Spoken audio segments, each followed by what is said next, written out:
안녕하세요. 오늘도 이렇게 새벽에 깨워주신 하나님께 감사드리며 조영식 집사님의 기도로 새벽 기도회를 시작하겠습니다. 예, 기도하겠습니다. 하늘에 계신 아버지시여, 오늘도 주님의 귀한 말씀 들으려 모여 싸움나이다. 이정환 목사님께 힘을 주시옵고 진리의 바다에 저희들을 빠지게 하여 주옵소서.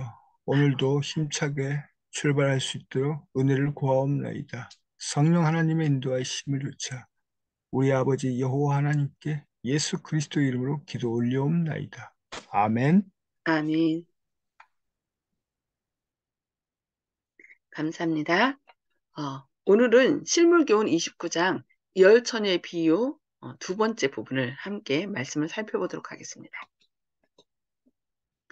품성은 위기의 때에 나타납니다.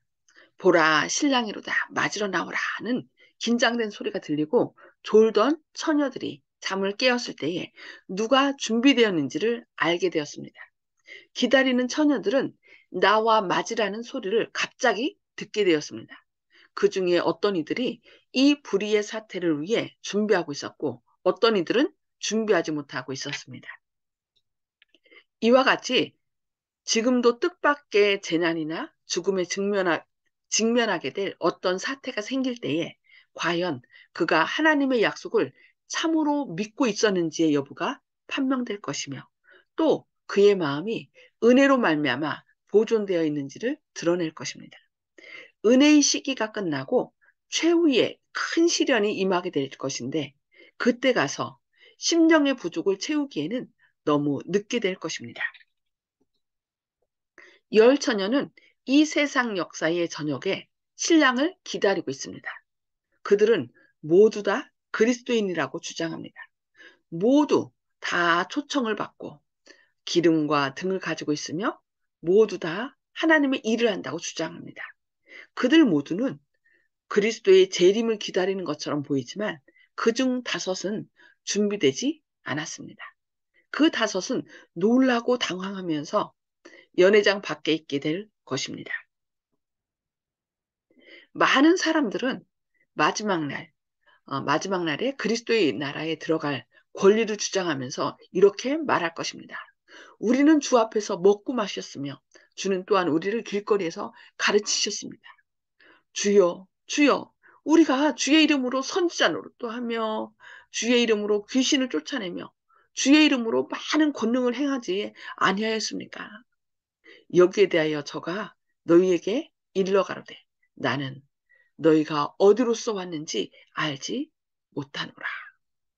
그때 많은 사람들이 내가 주님의 이름으로 이것도 했고 저것도 했고 전도도 했고 많은 선행을 했습니다. 그런데 왜 나를 모르겠습니까? 라고 얘기한다는 거예요. 그러나 주님은 뭐라고 해요? 나는 너희가 어디로서 왔는지 알지 못하겠다라고 대답하시는 것입니다. 나를 떠나가라. 이렇게 대답하십니다. 그들은 이 세상에서 그리스도와 친밀히 사귀지 못했으므로 하늘나라의 방언을 알지 못하며 하늘의 기쁨도 알지 못합니다. 사람의 사정을 사람의 속에 있는 영 외에는 누가 알리오? 이와 같이 하나님의 사정도 하나님의 영 외에는 아무도 알지 못합니다.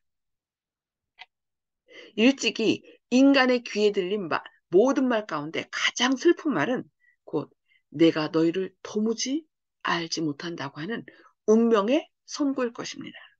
나는 기껏 그분을 알고 그래서 그분을 위하여 모든 것을 했다고 생각하고 가서 저 여기 왔어요. 제가 주님을 잘 알아요 하는데 당신 누구야? 난 너 모르는데 라고 말했을 때 얼마나 안타깝겠습니까? 그대가 대수롭지 않게 여겼던 성령과의 교제가 혼인잔치 때에 그대로 하여금 기뻐하는 무리에 참가할 수 있게 해줄 유일한 것입니다. 우리가 매 순간 아무 생각 없이 했던 그런 것들이 결국 우리의 품성을 형성한다는 얘기겠죠. 성령을 대수롭지 않게 여기고는 그대가 그 자리에 참여할 수 없다라고 얘기합니다.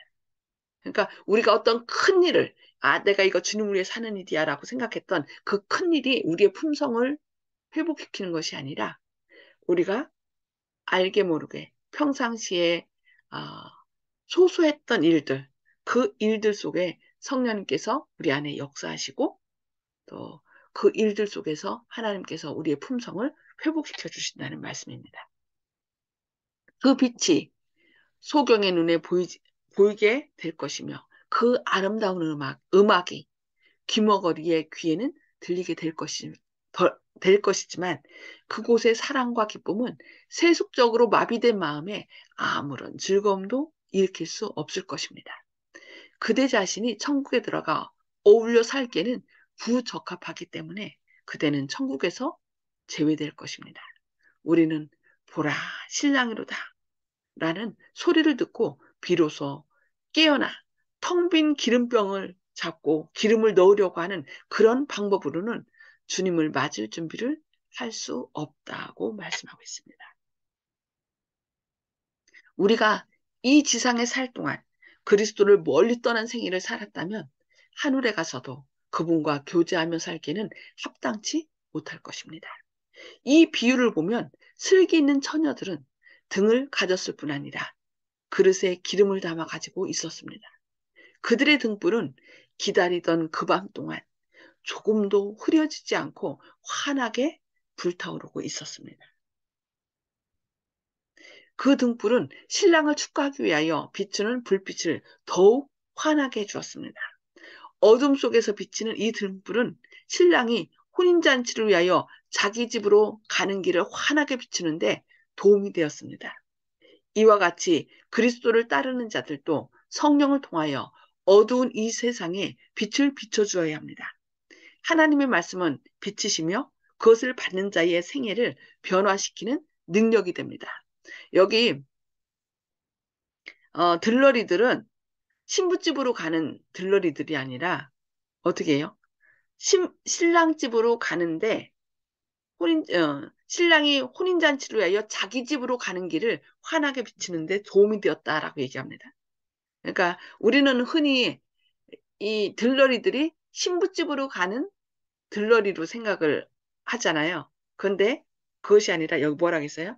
어둠 속에서 비치는 이 등불은 신랑이 혼인잔치를 위하여 자기 집으로 가는 길을 환하게 비치는데 도움이 되었다라고 얘기합니다. 그러니까 예수님이 먼저 이 땅에 오셔서 초림 때 오셔서 신부였죠. 이 땅이 신부였는데 이 땅에 오셔서 십자가에 달려 돌아가심으로 언약의 피로 어, 이 신부와 혼인 언약을 했어요. 그런 다음에 언약 후에 어떻게 했어요? 이제 신랑은 자기 집으로 가서 어, 신부를 위하여 한 1년이 됐든 몇 년이 됐든 그 살 집을 예비한다고 그랬어요. 그래서 신랑 아버지가 이제 다 됐다. 네가 신부를 책임질 정도의 모든 준비를 했으니까 가서 신부를 데려와라 라고 허락을 하면은 이제 신랑이 와서 한테 와서 신부를 자기 집으로 데려간다고 그랬어요. 그러니까 이제 예수님께서 이제 하늘로 가셔서 우리를 위하여 처소를 예비한다고 그랬죠. 요한복음 14장에.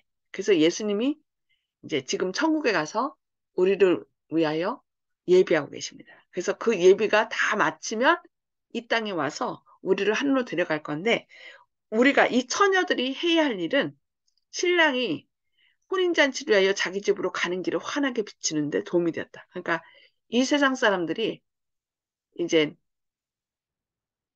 재림을 위하여 준비해서 예수님께로 가는 길을 우리가 환히 비춰야 된다라고 여기 얘기하는 것입니다.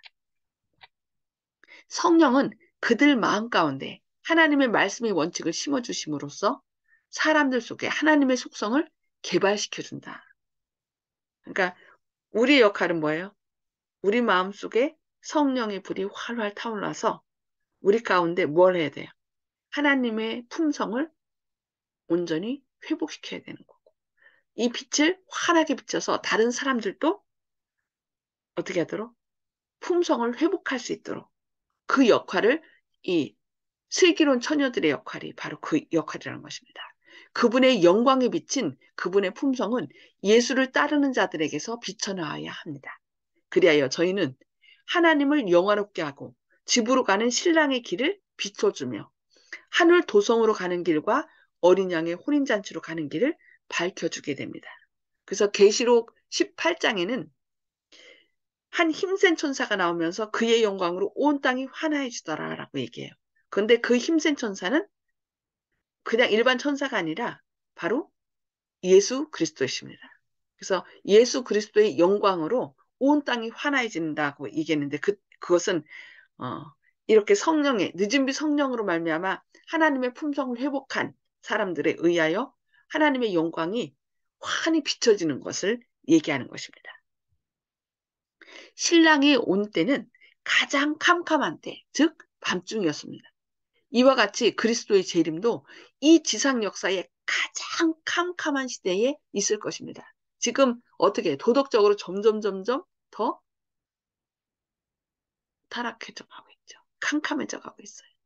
그래서 지금 사단은 자기 때가 얼마 남지 않은 것을 알기에 도덕적으로 또 영적으로 아니면은 법적으로 경제적으로 이 세상을 자기 손아귀에 넣기 위해서 점점 어떻게 해요?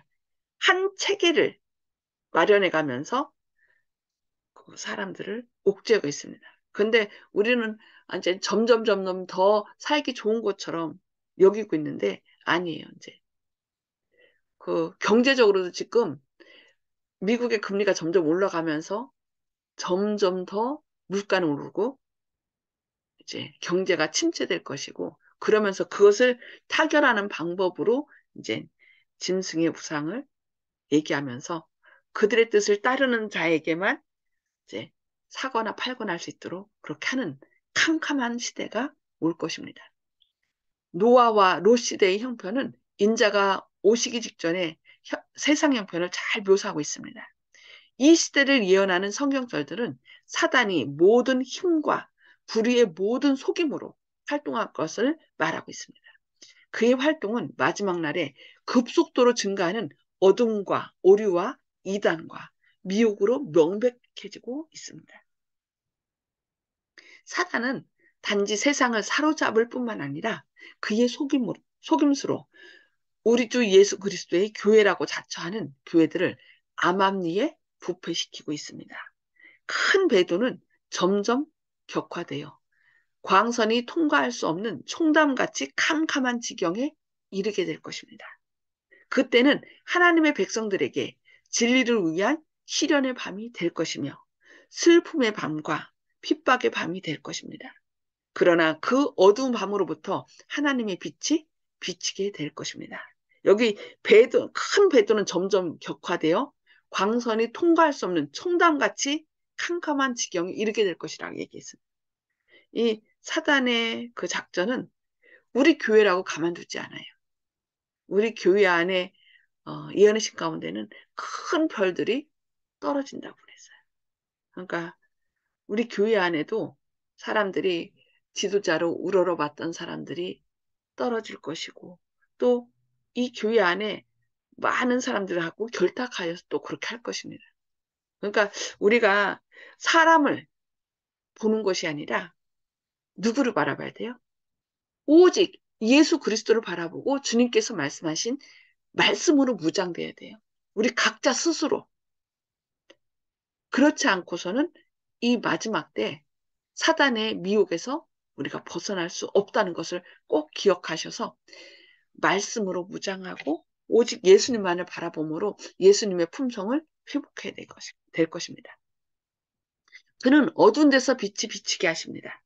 땅이 혼돈하고 공허하며 흑암이 깊음 위에 있을 때에 하나님의 신은 수면에 운행하십니다. 하나님이 가라사대 빛이 있으라 하심에 빛이 있었습니다. 이와 같이 영적으로 어두운 밤에 하나님의 말씀은 빛이 있으리라고 하십니다. 하나님은 당신의 백성들에게 일어나라, 빛을 발하라. 이는 내 빛이 이르렀고 여호와의 영광이 내 위에 임하였음이니라고 말씀하십니다. 하나님의 말씀에 반응할 때, 그러니까 태초에 하나님이 빛이 있으라 했을 때 빛이 있었잖아요. 그러니까 그것은 반응할 때 창조됩니다. 하나님께서 우리에게 말씀하실 때 그 말씀에 우리가 반응할 때, 순종할 때 우리의 삶 속에는 기적이 일어난다는 것입니다. 성경은 또 이렇게 말합니다. 보라, 어둠이 땅을 덮을 것이며 캄캄함이 만민을 가리우려니와 오직 여호와께서 내 위에 임하실 것이며 그 영광이 내 위에 나타나리라고 말씀합니다. 이 세상을 덮고 있는 어둠은 하나님께 대한 오해의 어둠입니다. 사람들은 하나님의 품성에 대한 지식을 잃어버리고 있습니다. 하나님의 품성은 잘못 이해되고 그릇 해석되고 있습니다. 그래서 많은 사람들이 어떻게 해요? 지금 하나님에 대해서 같은 재림을 고대하고 있지만 이 재림관이 완전히 달라요. 성경 있는 그대로 재림을 고- 어, 기다리는 것이 아니라 많은 사람들이 휴거를 얘기해요. 비밀 휴거. 예수님 재림하시기 전에 어떻게 해요? 죽은 사람들은 영적으로 다 이미 하늘에 가 있고 또 우리 살아있는 사람도 3년 반 그 환란을 통과하기 전에 어떻게 환란이 있기 전에 미리 휴거로 하나님이 이렇게 비밀리 데려가신다. 또 그것뿐만 아니라 그 영혼 분별 사상 지금 얘기한 것처럼 죽자마자 하늘로 데려가고 이 이렇게 일반 교회에서 목사님들이 얘기하는 말씀을 보면은 완전히 저희하고 180도 다른 것을 볼 수 있어요. 그래서 우리가 완전히 말씀으로 무장하지 않으면 성령님께서 우리의 눈을 덮어진 오해와 편견으로 덮여진 우리의 눈을, 영적 눈을 뜨게 하지 않는 이상은 우리가 이 사단의 오류에 하나님에 대한 오해의 어두움에 갇혀서 그냥 흘러 떠내려갈 수밖에 없다는 것을 우리가 꼭 기억해야 되겠습니다. 이러한 때에 하나님께서 주신 기별이 전해져야 합니다. 이 기별은 광범위한 감화력과 구원의 능력을 가지고 있습니다. 하나님의 품성이 널리 알려지게 해야 합니다. 이 어두운 세상에 하나님의 영광의 빛, 곧 그분의 인자와 긍휼과 진리의 빛을 비춰줘야 합니다. 이 하나님에 대한 오해로 가득 차 있는 이때에 우리 안에 거하시는 성령으로 말미암아 우리 안에 하나님의 품성이 회복된 이 하나님의 영광의 빛, 하나님의 인자심과 긍휼하심과 진리의 빛을 우리가 환히 비춰서 사람들이 진리를 깨닫고 하나님이 어떤 분이신지를 분명히 깨달아 알 수 있도록 해야 된다는 것입니다. 이 사업은 이사야 선지자를 통하여 주신 다음의 말씀 중에 간단하게 요약되어 있습니다. 아름다운 소식을 시온에 전하는 자여, 너는 높은 산에 오르라. 아름다운 소식을 예루살렘에 전하는 자여, 너는 힘써 소리를 높이라. 두려워 말고 소리를 높여 유다의 성읍들에 이르기를 너희 하나님을 보라. 하나님을 보라 하라 그랬네요. 주 여호와께서 장차 강한 자로 임하실 것이요 친히 그 팔로 다스릴 것이라. 보라 상급이 그에게 있고 보응이 그 앞에 있으며라고 말씀하고 있습니다. 신랑의 오심을 기다리는 자들은 백성들에게 너희 하나님을 보라고 외쳐야 합니다. 우리의 구원자는 오직 예수님밖에 없다고 사람들에게 하나님의 사랑을 증거해야 된다는 것입니다. 그리고 또 일반 기독교에서 또 잘못 가리키는 것이 예루살렘이 온전히 회복돼야만 예수님께서 오실 것이라고 해서 시오니즘 그러니까 예루살렘 회복을 위해서 지금 그들이 기도하고 있다는 거예요. 제3성전 예루살렘에 하나님께서 오실 때 저 예루살렘에 감람산을 오실 것이고 그래서 거기에 예루살렘 회복을 위해서 회복 운동을 합니다. 그러니까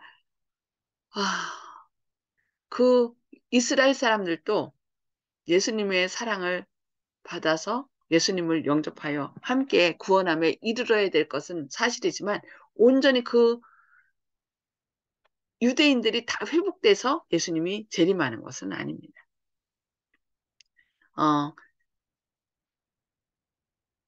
신랑의 오심을 기다리는 자들은 백성들에게 너희 하나님을 보라고 외쳐야 합니다. 세상의 빛을 마지막 자비의 빛, 곧 세상에 전파되어야 할 마지막 긍휼의 기별은 하나님의 사랑의 품성을 드러내는 것입니다. 그러니까 예수님을 믿는다고 하면서 그냥 괴팍하게 그냥 너 왜 이거 안 했어? 이거 안 했어? 이거 먹고 이거 먹으면 되고 이거 먹으면 안 되는데 왜 그랬어? 이렇게 해야 되는데 막 그러면서 사람들을 정죄하는 것이 아니라 하나님께서 죽기까지 우리를 사랑하시고 또 용서하시고 우리를 선한 길로 그 긍휼을 베푸는 것처럼 우리의 삶 속에서 예수님이 행하셨던 그 사랑의 모본을 우리가 다른 사람들에게 나타내야 된다라고 말씀하고 있는 것입니다. 하나님의 자녀들은 하나님의 영광을 드러내야 합니다. 그들은 저희의 생애와 품성을 통하여 저희를 위하여 행하신 하나님의 은혜를 나타내야 합니다. 의의 태양 광선이 선행 곧 진실한 말과 거룩한 행실을 통하여 비춰지도록 해야 합니다. 아버지의 영광의 광채가 되시는 그리스도께서는 영광의 빛으로서 이 세상에 오셨습니다. 그분은 사람들에게 하나님을 나타내기 위하여 오셨습니다. 그분에 대하여 성경에 다음과 같이 기록되었습니다. 그분에게 성령과 능력을 기름 붓듯 하셨음에 두루 다니시며 착한 일을 행하셨다. 이와 같이 우리도 그렇게 해야 되겠죠? 그분은 나사렛 회당에서 이렇게 말씀하셨습니다. 주의 성령이 내게 임하셨으니 이는 가난한 자에게 복음을 전하게 하시려고 내게 기름을 부으시고 나를 보내사 포로된 자에게 자유를 눈먼 자에게 다시 보게 함을 전파하며 눌린 자를 자유케 하고 주의 은혜의 해를 전파하게 하려 하심이라. 이것은 예수님께서 당신의 제자들에게 맡기신 사업입니다. 우리의 삶을 통하여 가난하고 고통받는 사람들에게 주님의 영광을 드러내야 됩니다. 너희는 세상의 빛이라. 이같이 너희 빛을 사람 앞에 비치게 하여 저희로 너희 착한 행실을 보고 하늘에 계신 너희 아버지께 영광을 돌리게 하라고 그분은 말씀하셨습니다. 이 일은 이사야 선지자로 말미암아 아래와 같이 묘사되었습니다. 줄인 자에게 네 식물을 나눠주며 유리하는 빈민을 내 집에 들이며 벗은 자를 보면 입히며 또 내 고륙을 피하여 스스로 숨지 아니하는 것이 아니겠느냐. 그리하면 내 빛이 아침같이 비칠 것이며 내 치료가 급속할 것이며 내 의가 내 앞에 행하고 여호와의 영광이 내 뒤에 호위하리니라고 말씀하고 있습니다. 이것 여기 말씀하신 것처럼 우리가 주님께서 줄인 자, 고통받는 사람들에게 그 사랑과 은혜를 베푼 것처럼 우리도 이 사랑과 은혜를 베풀 때에 그들이 하나님의 사랑을 깨닫고 주님께로 돌아올 것입니다. 우리는 하나님의 은혜로 구원받는 것이고 주님께서 행하셨던 것처럼 이렇게 그 품성을 하나님의 영광을 드러낼 때 많은 사람들이 그 일로 인하여 주님의 사랑을 깨닫고 주님께로 나오게 될 것입니다. 이것이 바로 우리가 해야 할 마지막 때의 사업이라는 것을 주님께서 우리에게 강력하게 말씀하고 계십니다. 그래서 그 말씀에 따라 그 사랑을 비추는 저와 여러분 되시기를 바라면서 오늘 말씀 여기까지 보도록 하겠습니다. 먼저 나왔는데요. 자, 음수거를 다 해제해 주시고요.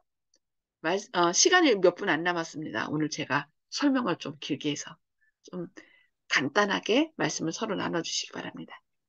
자, 음수거 다 해제해 주시고요. 자, 송수폭 집사님 먼저 말씀 나눠주실까요? 예, 우리가 그 준비성이 중요하다는 것을 느꼈습니다. 준비성. 예, 성령의 기름이죠. 그 등은 네, 갖고 있는데 성령의 기름을 우리가 그러니까 기름은 계속 우리가 쓸 때 하나님께서 부어주시는 거예요. 그냥 쓰지 않으면은, 활용하지 않으면은 채워지지 않거든요. 그래서 말씀에 즐겨 순종하다 보면은 계속 성령은 더 부어져서 풍성하게 우리 안에 하나님의 품성이 회복되는 것입니다. 네, 감사합니다. 네. 네, 허장로님 말씀 나눠주시기 바랍니다. 예, 우리가 재림 준비를 잘하기 위해서는 새 속에 너무 물들으면 안 되겠다는 그런 교훈을 받았습니다. 너무 세상과 너무 친하면 안 되겠다. 이런 생각이. 아멘. 우리의 관심이 온전히 예수님을 바라봄으로 예수님의 말씀으로 가득 차야 되겠습니다. 네, 감사합니다. 예, 조영식 집사님. 예, 말씀에 반응하면은 창조가 일어났, 우리도 그 말씀에 반응해야 기적이 일어난다 하는 목사님 말씀에 인상 깊었고요. 무관심이 가장 무섭다는 말이 있듯이 우린 반응을 해야 하는데 긍정적인 반응이 아니라면은 부정적인 반응이라도 하나님한테 이제 서로 소통해서 왜 그런지 이렇게 따져 묻더라도 주님께 반응을 꼭 해야 된다고 생각합니다. 무관심, 무반응이 제일 무섭다고 생각합니다. 하박국과 요나 선지자처럼 도망을 가든지 어떤 표시라도 주님께 의사 표현을 꼭 하고 아우성을 쳐야 된다고 생각합니다. 그렇지 않으면은 무관심은 진짜 사망으로 가는 길이지만은 어떤 식으로도 주님께 자신의 의사를 표시를 적극적으로 하면서 새로운 길을 모색하려는 노력이 있어야지만 주님께서 새로운 또 길을 그에 맞춰서 제시를 해주신다고 저는 믿고 있습니다. 그렇기 때문에 절대로 자신이 가는 길이 주님의 길하고 틀리다고 생각해도 주님하고 적극적인 소통의 길만큼은 남겨놔야 된다. 이렇게 생각합니다. 아멘. 아멘. 네, 감사합니다. 혹시 이영희 집사님 함께 하셨나요? 아, 네. 예수님의 오심을 기다린다고 살아왔지만은 나중에 예수님 오실 때에 나는 너를 도저히 알지 못한다. 그런 말씀을 듣지 않도록 살아야 되겠다. 아멘. 그렇게 생각했습니다. 아멘. 맞아요. 그게 가장 안타까운 말이죠. 그러지 않도록 주님의 뜻을 행해야죠. 내 뜻이 아니라. 네, 네. 감사합니다. 윤 장로님. 예. 오늘 말씀 가운데 품성은 위기 때에 나타난다 이렇게 말씀이 있었거든요. 근데 이제 우리가 젊었을 때 이제 친구나 사람들 뭐 여자친구나 어떤 남자친구나 아니면 또 사람들의 됨됨이를 알기 위해서는 사내를 같이 가면 알 수 있다 그러거든요. 이 사람이 인내심이 있어서 잘 갈 수 있는 것인지 옛날에는 또 산에 가면 또 밥을 해 먹었으니까 요리는 잘하는지 그다음에 어떤 뭐 지도력이 있는지 그다음에 뭐 이런 것들을 다 한번 같이 이렇게 등산을 통해서 이제 이 사람 어떤 사람이구나 대충 알고 그런 때가 있었는데요. 오늘 말씀은 어, 힘든 일을 당할 때 우리의 신앙의 근본이 드러나게 될 것이다 이렇게 말씀했는데 어려울 때일수록 우리가 더 빛을 발할 수 있는 뭐 저부터 우리 모든 성도님들이 그렇게 되기를 바랍니다. 아멘. 네, 감사합니다. 시간이 얼마 안 남았네요. 저는 이 어두운 세상에 하나님의 영광의 빛, 곧 그분의 인자와 긍휼과 진리의 빛을 비춰주어야 한다. 세상의 빛을 마지막 자비의 빛, 곧 세상에 전파되어야 할 마지막 긍휼의 기별은 하나님의 사랑의 품성을 드러내는 것이다. 결국 우리가 나 예수님 사랑해요. 성경 많이 알아요. 아무리 입으로 많이 한다 할지라도 우리의 삶 속에서 하나님의 그 사랑의 품성이 드러나지 않으면 결국 하나님의 제자가 아니라는 것. 그것을 생각하고 성령님께서 온전히 저희 삶을 주장해서 제 안에 성령님을 통하여 예수님의 품성이 날마다의 삶 속에서 작은 일이든 큰 일이든 그 모든 일 속에서 하나님의 영광이 드러내기를 기도합니다. 네, 기도하시겠습니다. 하늘에 계셔서 저희를 사랑하신 아버지, 오늘도 새벽에 깨워주시고 주님의 말씀을 통하여 저희를 권면해 주시니 감사합니다. 이 마지막 때에 주님의 품성을 온전히 회복하는 것이 얼마나 중요한지 저희에게 권면해 주시니 감사합니다. 이 품성은 저희가 이루는 것이 아니라 성령님께서 저희 안에 역사하셔서 주님의 아름다운 품성을 회복한다고 했사오니 주님, 저희가 위기의 때에 세상을 바라보는 것이 아니라 오직 주님을 바라보고 주님의 은혜로 저희 안에 주님의 아름다운 품성이 회복되게 하여 주시옵소서. 그리하여 사람들에게 그 아름다운 품성을 통하여 주님의 영광을 드러내는 주님의 귀한 자녀들 되게 하여 주시옵소서. 주님의 크신 사랑과 은혜가 저희와 함께 하시고 또 서로 주님의 사랑을 통하여 서로 격려하고 세워주는 주님의 귀한 일꾼들 되게 하여 주옵길 바라오며 예수님의 이름으로 간절히 기도드리옵니다. 아멘. 아멘. 네, 감사합니다. 하나님의 은혜로 승리하시기 바랍니다.